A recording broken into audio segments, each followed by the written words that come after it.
আসসালামু আলাইকুম বন্ধুরা, আজকে প্রথম রোজা, সবাইকে রমজান মোবারক। তো এই তো রাতের জন্য রান্না করছি। এখানে শোল মাছ।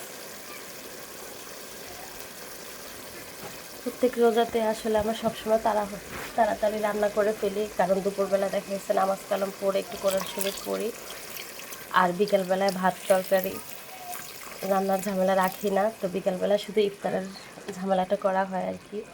রান্নাবান্না সকাল সকালে সেরে ফেলি, যেহেতু গ্যাস থাকে না এজন্য। তো এখানে শোল মাছ রান্না করছি, আর অলরেডি আরেকটা তরকারি রান্না করে ফেলছি। এই যে পাবদা মাছ রান্না করছি। তো আজকে মাছের আইটেমই হচ্ছে দুই পদ, একটা পাবদা মাছ আর আরেকটা শোল মাছ।